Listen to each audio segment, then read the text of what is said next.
Okay. Sorry.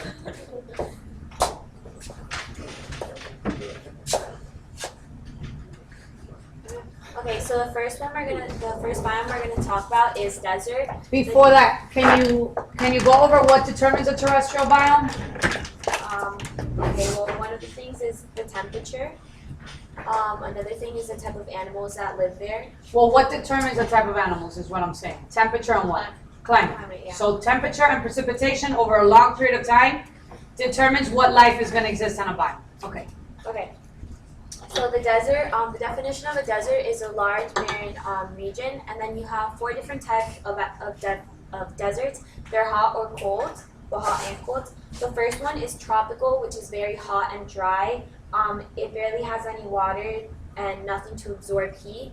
Then you have the coastal, which is it's cool. You could find it, as you see in the picture, next to areas of water. Then you have temperate, which is semi-arid desert, and then you have cold, which is just cold. Which is like a tundra. Yeah. Okay, so how hot is the desert? The desert is obviously very hot because one of the things that sets it apart from the other biomes is that evaporation exceeds precipitation. So a lot of times, the water evaporates before it even reaches the ground. So you have very hot days and then cooler nights, and then less than 25 centimeters of precipitation, and then, as I said before, evaporation exceeds precipitation. So the cool nights are a result of the lack of water, just so you know, because water absorbs heat during the day and releases it, and since there's no water to absorb heat and release heat, it's just immediately released. Okay, so soil and plants. So the soil in the desert is full of nutrients, so nutrient rich. It's like a farm, but without water. And then, well, that's really all you have to know about the soil. Just know that it's full of nutrients. And then you have the plants that live there. There's very little vegetation due to the lack of precipitation. So you have succulent plants, which are plants that can store water. Is that how you say it? Succulent. Succulent. That's something I would say. Yeah. Who cares? Go with it. So they can store water since it's very hot. I mean, the water that they do get, they obviously need to store it. And the nutrients are on the top layers of soil. You'll find many temperate plants in the desert. Yeah. So that one's like a cactus, and then you have the mesquite plant, which send roots underground, because it's like what he was saying. They're searching to tap for water. Okay, then the animals. So you have the animals with the big ears, which release heat.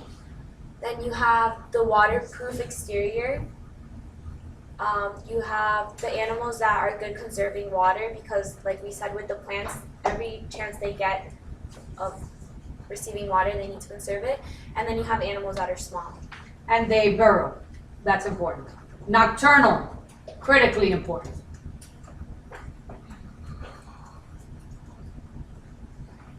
Environmental problems. Okay, and environmental problems is the off-road vehicles.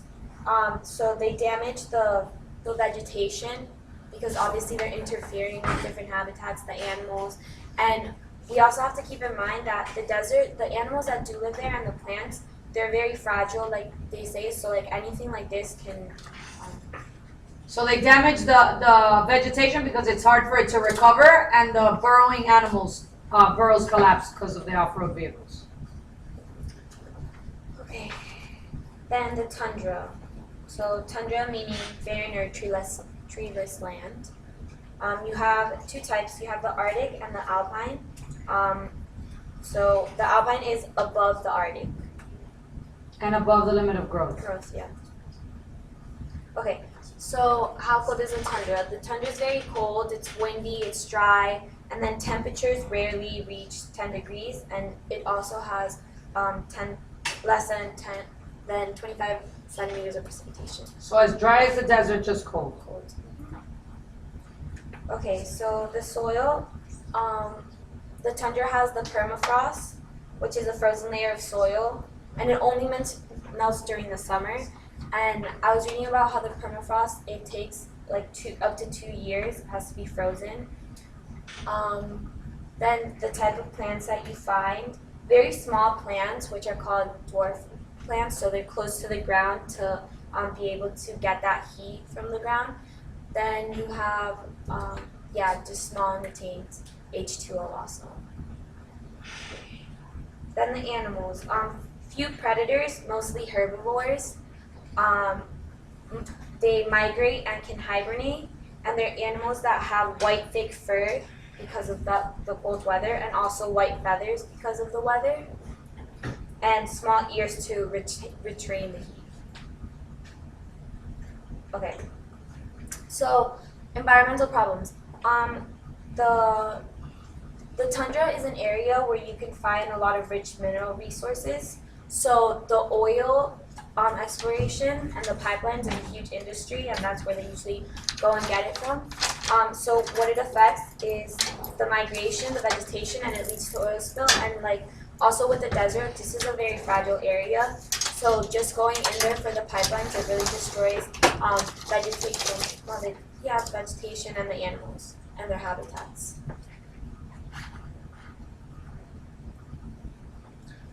Also the climate change. Oh, sorry. I'm just mentioning. Okay. Yeah.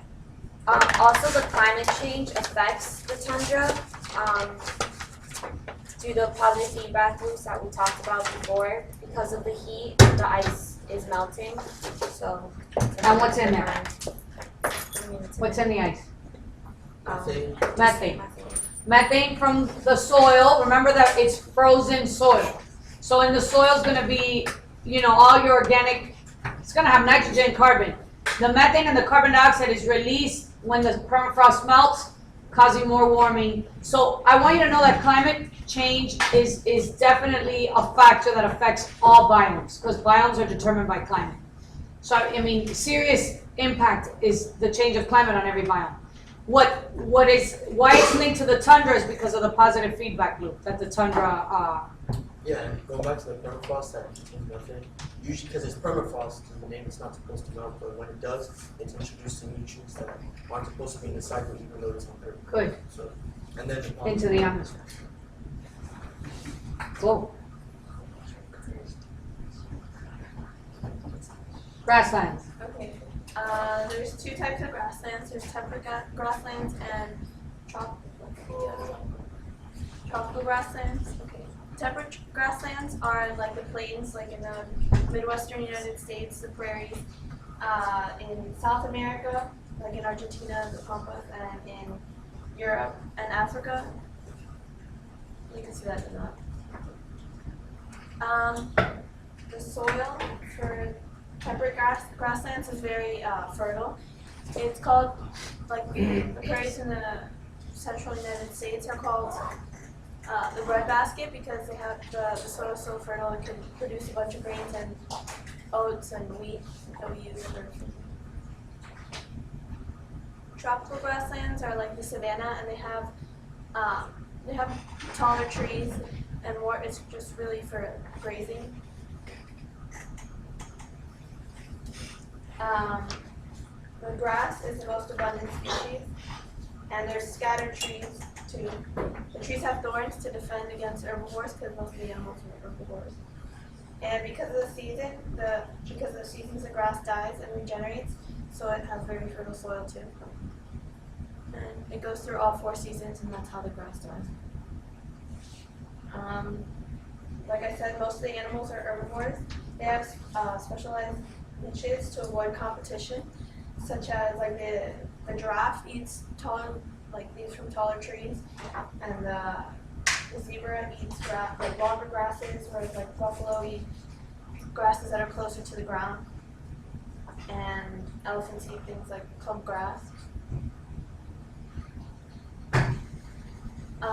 Revivals of the biome. Fires are really beneficial for grasslands because, like I said, they kill the grass and to give it time to decompose and regenerate.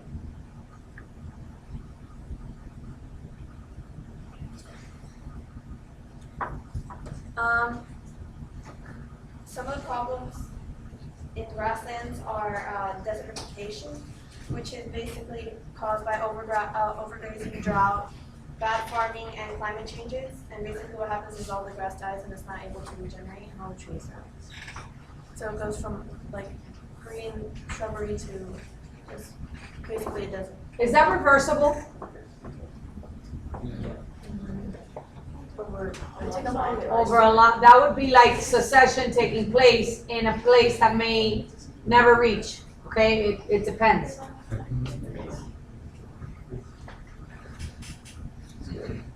Okay, so there's two types of forests, coniferous forests and deciduous forests. I'll talk about coniferous forests first. There's two types of coniferous forests. There's taiga forests and boreal forests. And boreal forests are found more in like the northern areas. And taiga forests are found in more southern regions. Boreal forests have cone-bearing trees. Coniferous forests have cone-bearing trees. You could and honestly say boreal, and taiga and coniferous are all the same thing. I like that approach that there's two types of coniferous forests, but some books will say there's a type of boreal forest called coniferous forest. So realistically, you're going to say all those three names mean the same thing depending on who is referencing. Yes. So they all have cone-bearing trees and cone-bearing trees and needle-like, they're kind of like leaves with the needle. Their coniferous forests are mainly cold, and most of the precipitation that they get are snow. They have short summers, and they're typically warm, and the sun's out 19 hours. The winters, the sun's out for a shorter period of time, 6 to 8 hours, and they're long and extremely cold. That has to do with their location on the glacier. Reiterated. Yeah. It's called the Arctic Circle. The sun circles a much shorter distance. So. The plants in coniferous forests are evergreen, and that's because of the waxy. That's why they have needle-like needles that have waxy coverings to protect them from the snow and from the cold. And so yeah, and they can withstand the cold. The soil in coniferous forests are typically acidic, so they're nutrient poor because of the needle-like. The needles with the waxy covering are very acidic, and the thorns too. so when they fall due to snow pressure or wind. It's not that they're shedding their leaves, okay? But they do hit the ground quite often. Because of the harsh weather conditions, there's really few animals in the coniferous forests, and most of them are migratory, so they kind of move out in the winter. And they have thick fur to keep them warm, and they form burrows just like in the Tundra. Major problem for degradation of the coniferous forest is deforestation, which is basically the cutting down trees for whatever reason. And you can see they kind of pick and choose what land they want, so it destroys different parts of the land, not the whole thing at once. So that can be. What's that called? That picture right there up on the right-hand corner. No.